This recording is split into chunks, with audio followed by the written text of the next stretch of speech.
This is All India Radio. In the program Spotlight, now we bring you a discussion on drive to enroll workers and small traders under pension schemes. The participants are Sushma Ramachandran, economic analyst, and Arjun J. Chaudhary, journalist.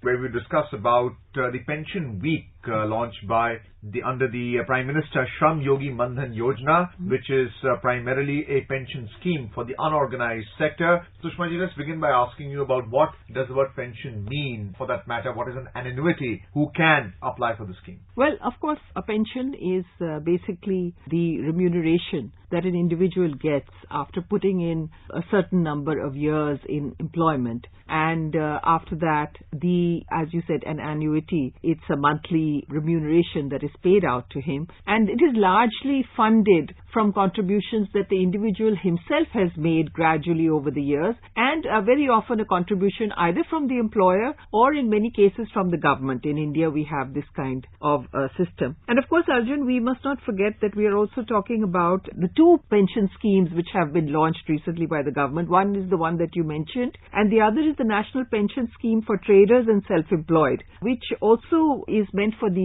for those who are not employed in any regular jobs, but those who are self-employed or those who have shops or their own particular jobs, but they have to have an annual income of below 1.5 crore. But the scheme per se is more or less the same. There's a difference between the two schemes. One is targeting the trading community who are also self-employed. Yes. The Pradhan Mantri Shram Yogi Mandhan Yojana, that is for the unorganized sector with incomes below 15,000 per month, and the minimum contribution being 55 rupees, and that can go up. And the beneficiary would then be able to get a remuneration of 3,000 rupees per month minimum once they reach the age of 60. There is also a sort of a lock-in period whereby in the first 10 years of the scheme, if you're making regular contributions on a monthly basis and you decide to exit the scheme, then the government would return the principal amount to you, but not the contribution that the government has made equally, which is 50-50. But if you are able to contribute to the scheme for more than 10 years, but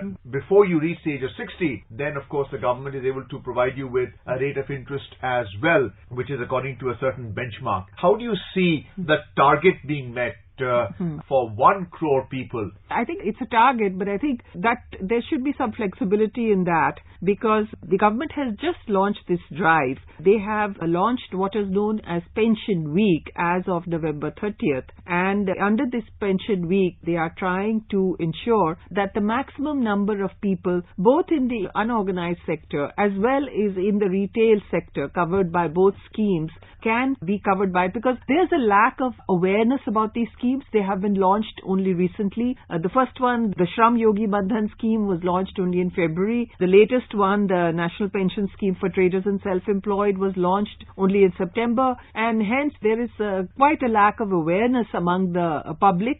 So the idea is to raise the level of awareness. There is a target of 1 crore for the Shram Yogi Mandhan scheme and 50 lakh beneficiaries for the second scheme. But I think what is more important is not the target. Hopefully we could get more people. Obviously we have about 42 crore people in the unorganized sector. We should really aim for a really, really large coverage of these two schemes. And I think in this context, we need to recognize that as far as Social Security is concerned, this country has to go a long way. I mean, if you look at the data, and I'm talking about slightly old data, 2017 data, the World Economic Forum's report on global human capital says that in India, only 1.7% of the population is covered by pensions, whereas, of course, a developed country, it's difficult to compare, but still there is a comparison. 65% people are covered. If you compare with Brazil, 31% people are covered by pensions. So India really has to go a long way. And I think one of the things that has happened over the years is that probably the organized sector has had pensions coming regularly and in the normal course, but a very large, and I talked about 42 crores, a very large unorganized sector has not had this benefit. And this is a very, very important social security net that is required for the people in this country. I think both these these schemes are some things that were extremely desirable, something that we do need, and it's high time that the government tried to do it. I think that in the past, efforts were not made to bring the unorganized sector under the ambit of Social Security, but the kind of schemes formulated probably have not been as easy to enter into as this one. In this case, all you require is your Aadhaar card and probably a Jan Dhan account. So yes, you do. You require a Jan yes. Dhan account, which is part of the financial inclusion policy. Yes. So if you have a savings account, it would be linked to this pension scheme. That's the simplicity of it. And the only thing also is that you should not be covered by any other pension scheme. You should not be covered by the private sector, organized sector, for instance, as Employees Provident Fund. There is the National Pension Scheme, and there are a few other annuity schemes. So you should not be covered by those. And in case of the trader scheme, you should not be covered by the Pradhan Mantri scheme. So these are the minor things, but it's a very simple scheme. And as you rightly pointed out, there's a very small contribution by the person concerned, and the government puts in a matching contribution. And at the end of it, when the person touches 60, he or she should be able to get pension of 3,000 rupees a month, which of course is not a very large amount. But if you have a husband and a wife, two spouses having this 6,000 rupees a month, it is a basic income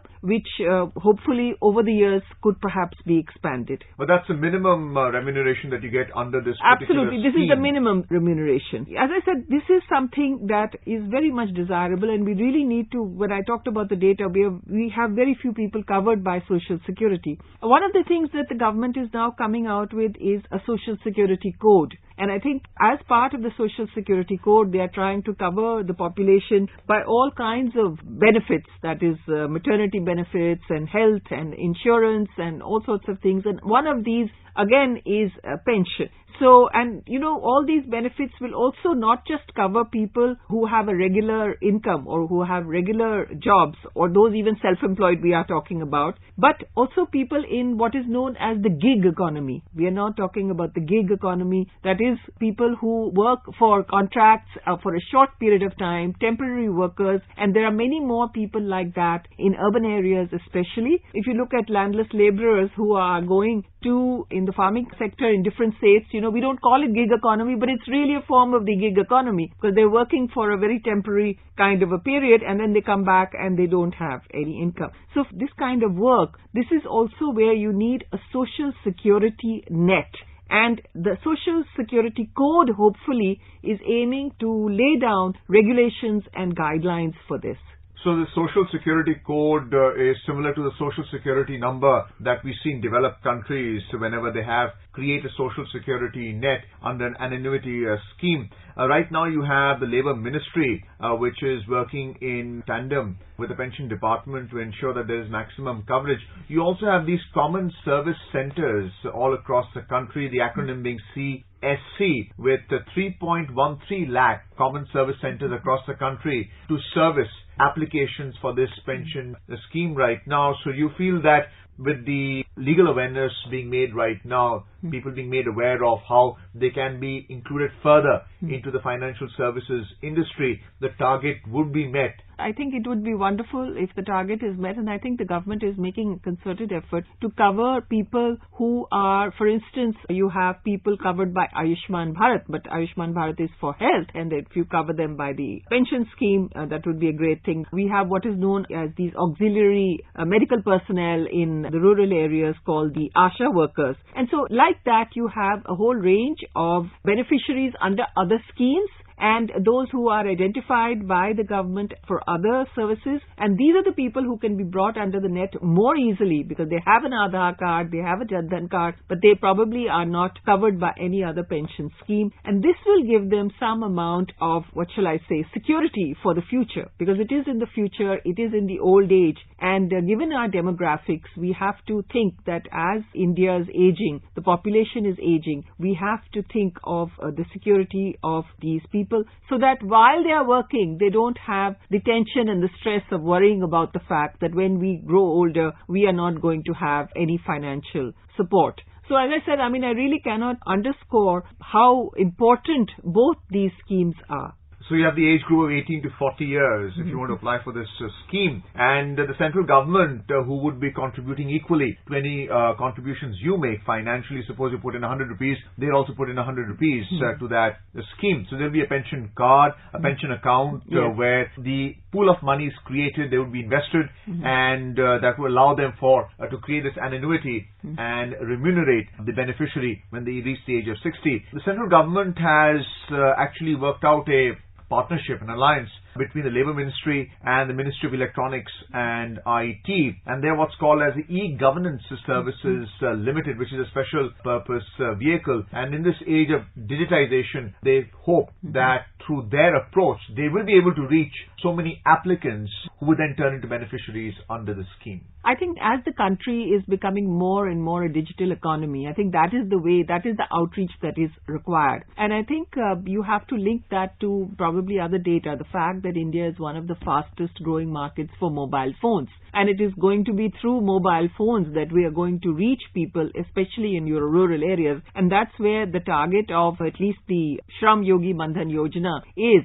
So you really need to target all these people in rural areas, and it is going to be through the digital means. I think also the process becomes much more transparent. If the funding of, for instance, the contribution of the central government goes automatically into their accounts, if their own accounts, if they have a Jan Dhan account, the amount, whether it is 55 rupees or 200 rupees, is withdrawn easily from their account. So the whole system becomes much more simple. As I said earlier also, there were attempts to have pension schemes, but probably I think the digitization of the economy and the greater financial inclusion, the adoption also of the Jan Dhan accounts is going to be one of the factors that will lead to the success of these two schemes. So we just spoke about the registration process whereby applicants can become beneficiaries under this scheme, the Pradhan Mantri Shram Yogi Mandhan Yojana. The initial policy announcement was made in the interim budget by the then Finance Minister Piyush Goyal, the interim budget of 2019-20, where they announced that these pension schemes will be created for the benefit of the trading community, self-employed and the unorganized sector. And now we're seeing a rollout of that policy into an actual scheme, the service provided by the government, along with equal contributions by the central government to ensure that beneficiaries are able to get that benefit under the scheme when they reach the age of 60. There's also another provision where if the applicant who is a beneficiary dies in the interim period, then his or her spouse can continue.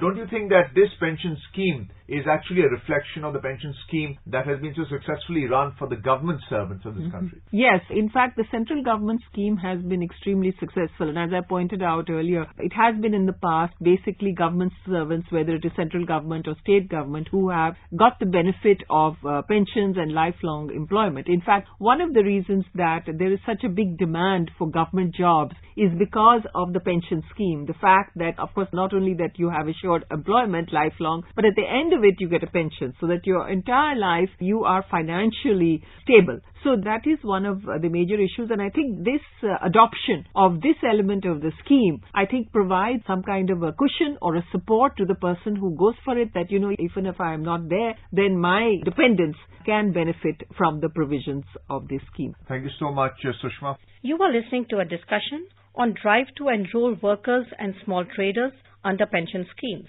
The participants were Sushma Ramachandran, economic analyst, and Arjun J. Chaudhary, journalist. This program was produced and presented by the News Services Division of All India Radio. This program is also available on our website, news.air.com. You can also follow us on the News on AIR app for updates. You may email your opinion about this program at airnsdtalks@gmail.com.